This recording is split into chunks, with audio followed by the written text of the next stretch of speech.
Si llevas años tropezando con la misma piedra, tengo una mala noticia. No es mala suerte, es tu cerebro haciendo exactamente lo que fue entrenado para hacer. Piensa en la última vez que te dijiste otra vez lo mismo. Puede que fuera una discusión que terminó igual que las 100 anteriores, una tarea que volviste a dejar para el último momento o una relación que se pareció sospechosamente a la anterior. La reacción automática es culparte. Falta de voluntad, falta de carácter, falta de aprendizaje, pero esa explicación es incompleta y sobre todo injusta contigo mismo. Desde la neurociencia del hábito sabemos que el cerebro no repite patrones por error, los repite porque en algún momento esos patrones fueron útiles. Evitar un conflicto directo, buscar aprobación externa, posponer algo incómodo. Cada una de esas conductas tuvo alguna vez una función protectora. El problema es que el cerebro no actualiza automáticamente esa información cuando el contexto cambia. Sigue ejecutando la misma rutina, aunque ya no te sirva, porque cada repetición refuerza el circuito neuronal implicado y lo vuelve más automático, más rápido y más difícil de cuestionar en el momento en que ocurre. Aquí es donde entra el modelo de señal, rutina, recompensa. Existe un disparador concreto, una emoción, una situación, incluso una hora del día, una respuesta automática que se ejecuta casi sin pensar y una recompensa inmediata que refuerza todo el ciclo, aunque el resultado a largo plazo sea negativo. Identificar esa señal exacta es el primer paso real hacia el cambio y es precisamente lo que la mayoría de la gente se salta cuando intenta tener más fuerza de voluntad. Además, la salida no está en la autoexigencia, sino en la interrupción consciente del patrón. Reconocer el disparador en tiempo real, introducir una pausa deliberada antes de reaccionar y sustituir la rutina automática por una respuesta elegida, aunque al principio resulte forzada e incómoda. La repetición de esa nueva respuesta es lo que con el tiempo construye un circuito alternativo capaz de competir con el antiguo.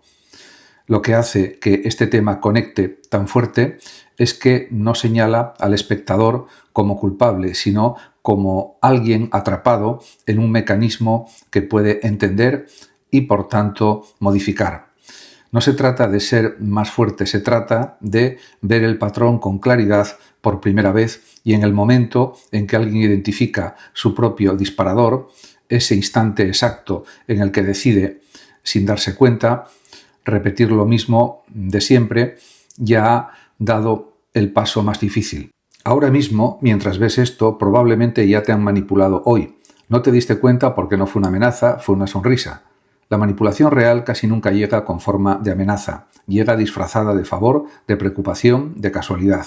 Funciona precisamente porque no la reconocemos como tal en el momento en que ocurre y eso la hace mucho más efectiva que cualquier presión evidente. La psicología social lleva décadas documentando estos mecanismos y una vez que los conoces, empiezas a verlos en todas partes, en tu familia, en tu trabajo, en la publicidad, en la política, etc. Uno de los más comunes es la técnica del pie en la puerta. Alguien te pide algo pequeño, casi insignificante, y una vez que aceptas, resulta mucho más fácil que aceptes algo mayor después, porque tu propio cerebro necesita mantener coherencia con la decisión anterior. Es la base de buena parte de las técnicas de venta y también de muchas dinámicas de pareja o familiares, donde los límites se erosionan poco a poco sin un solo momento evidente en el que decir esto ya es demasiado. Otro mecanismo especialmente dañino es el gaslighting, hacer dudar a alguien de su propia percepción de la realidad de forma sistemática. Eso no pasó así, estás exagerando, eres demasiado sensible. Repetido en el tiempo, no solo distorsiona un recuerdo puntual, sino que erosiona la confianza de la persona en su propio juicio, dejándola más dependiente de la versión de quien manipula. También está la prueba social, ese atajo mental que nos empuja a copiar el comportamiento de los demás sin cuestionarlo, especialmente en momentos de incertidumbre, y el chantaje emocional. disfrazado de cariño. Lo digo porque te quiero, es por tu bien, frases que colocan la culpa sobre quien intenta poner un límite, no sobre quien lo está cruzando. La buena noticia es que estos mecanismos dejan señales reconocibles si sabes buscarlas. Una sensación de urgencia injustificada, una culpa que aparece sin causa clara, la incomodidad difusa de sentir que algo no encaja, aunque no sepas explicar por qué. Aprender a detectar esas señales en el momento y no días después al analizar la situación en frío es la verdadera defensa, la auténtica defensa. Poner límites ante la manipulación no requiere confrontación directa ni grandes discursos. Frases simples como necesito pensarlo, llevas media hora viendo vídeos sobre productividad en lugar de hacer lo que tienes pendiente. Y no es pereza. Casi todo el mundo procrastina y casi todo el mundo se equivoca al explicarse por qué lo hace. La creencia más extendida es que postergar tareas es cuestión de pereza o falta de disciplina, pero esa explicación no resiste el análisis. Mucha gente procrastina justo en las áreas donde más le importa hacerlo bien, no en las que menos le interesan. Eso ya debería hacernos sospechar que el problema no es de voluntad, sino de otra naturaleza. En este sentido, la psicología actual entiende la procrastinación como un mecanismo de regulación emocional, no como un fallo de gestión del tiempo. Postergamos una tarea no porque no sepamos organizarla, sino porque esa tarea está conectada a una emoción incómoda, miedo al fracaso, ansiedad por no estar a la altura, aburrimiento, inseguridad sobre el resultado. El cerebro prioriza aliviar esa emoción ahora mismo, aunque eso signifique pagar un coste mayor más adelante.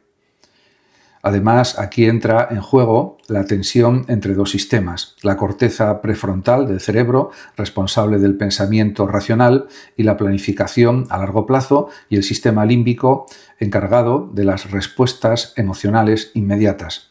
En condiciones de malestar, el sistema límbico casi siempre gana esa batalla porque está diseñado para actuar rápido, no para razonar sobre consecuencias futuras. A esto se suma el llamado descuento temporal. Tendemos a infravalorar sistemáticamente las recompensas que llegarán después frente al alivio inmediato de evitar el malestar ahora. Por eso es tan fácil elegir el móvil, una serie o cualquier distracción frente a la tarea pendiente.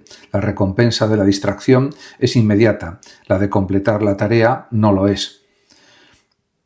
Entender esto cambia por completo la estrategia. Combatir la procrastinación a base de más disciplina o más presión suele empeorar el problema porque añade otra capa de malestar sobre la emoción original que ya estabas evitando. Funciona mejor trabajar en dos frentes distintos. Por un lado, reducir la fricción inicial de la tarea, dividirla en partes tan pequeñas que empezar no dé miedo, aplicando algo tan simple como comprometerte solo con los 2 primeros minutos. Por otro lado, y esto es lo que casi nadie hace, identificar la emoción de fondo antes de forzar la acción. Preguntarte honestamente qué es lo que estás evitando sentir al enfrentar esa tarea concreta. El mensaje final es tan simple como incómodo. No has tomado ni una sola decisión importante en tu vida sin que el miedo metiera la mano. La pregunta es, ¿sabes cuándo lo hace? El miedo rara vez se presenta como pánico evidente en la vida adulta. No aparece temblando ni dando la voz de alarma, aparece disfrazado de sensatez. No es el momento, prefiero esperar a estar más preparado, es mejor no arriesgar. Frases que suenan a prudencia racional, pero que muchas veces son solo miedo hablando con vocabulario de adulto responsable. Y ese disfraz es justamente lo que lo hace tan difícil de detectar, incluso para la propia persona que lo siente. La raíz de este mecanismo está en la amígdala, la estructura cerebral encargada de detectar amenazas. El problema es que la amígdala no distingue bien entre un peligro físico real y un riesgo puramente social o emocional. Activa una respuesta de alerta prácticamente idéntica ante un peligro de vida o muerte que ante la posibilidad de ser rechazado, de fracasar en público o de decepcionar a alguien importante. En la vida moderna, la mayoría de nuestras decisiones más importantes, cambiar de trabajo, por ejemplo, terminar una relación que ya no funciona, emprender, hablar en público, poner un límite a alguien cercano, no implican ningún peligro físico real, pero el cerebro las procesa con la misma urgencia que si lo fueran.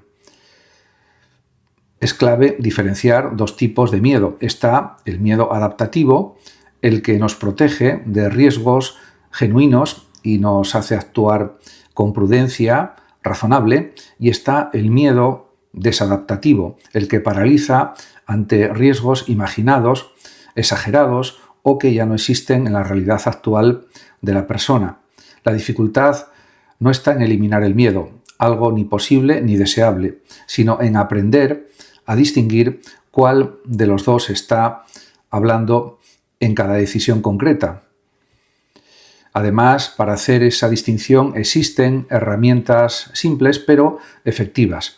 La exposición gradual, es decir, acercarse poco a poco a aquello que genera miedo en dosis manejables, permite que el cerebro recalibre su respuesta de alerta con la experiencia real, en lugar de con la anticipación catastrófica. También ayuda a hacerse una pregunta muy concreta ante cualquier decisión bloqueada por miedo. ¿Qué es lo peor que podría pasar realmente y si pasara podría manejarlo? Formular esa pregunta obliga a la mente racional a intervenir donde antes solo actuaba la alarma automática. El mito de los 21 días para crear un hábito lleva décadas repitiéndose. Casi nadie sabe de dónde salió y la ciencia dice algo bastante distinto. Todos hemos escuchado alguna vez que basta con 21 días para instaurar un hábito o una costumbre nueva. Se repite en cursos de desarrollo personal, en artículos, en frases motivacionales, casi como si fuera una ley biológica universal. Pero esa cifra no nace de un estudio científico riguroso, proviene de las observaciones de un cirujano plástico en los años 60 del siglo XX, que notó que sus pacientes tardaban alrededor de 3 semanas en acostumbrarse a su nueva apariencia tras una operación. Aquella observación, pensada para un contexto muy concreto, terminó popularizándose fuera de contexto hasta convertirse en un mito universal sobre la formación de hábitos o costumbres. La investigación más reciente, especialmente los estudios sobre automatización de conducta realizados en la última década, muestra un panorama mucho más variable. El tiempo real que tarda un hábito o costumbre en volverse automático depende de la complejidad de la conducta, del contexto de vida de la persona y de la constancia con la que se repite. Y en muchos casos ese proceso se extiende considerablemente más allá de 3 semanas. Esto no es una mala noticia, es en realidad simplemente una explicación más honesta de cómo funciona realmente el cerebro, y entenderlo evita la frustración de quien abandona un hábito nuevo al llegar al día 22, pensando que ya debería estar automatizado y no lo está.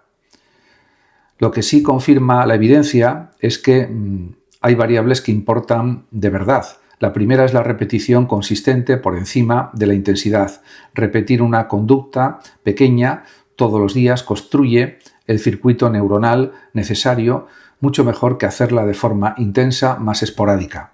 La segunda es el papel de las señales contextuales. Vincular el hábito o costumbre nuevo a un momento o lugar ya establecido en la rutina, después de lavarte los dientes, nada más sentarte al escritorio, facilita enormemente que el cerebro lo dispare de forma automática sin depender de la fuerza de voluntad consciente. La tercera es reducir la fricción inicial. Cuanto más pequeño y sencillo sea el primer paso, menor será la resistencia a empezar cada día. Y quizá el hallazgo más liberador es que un fallo puntual no destruye el progreso acumulado. Saltarse un día no reinicia el proceso a cero como durante años se ha creído. Lo que realmente compromete la formación del hábito es dejar pasar varios días seguidos.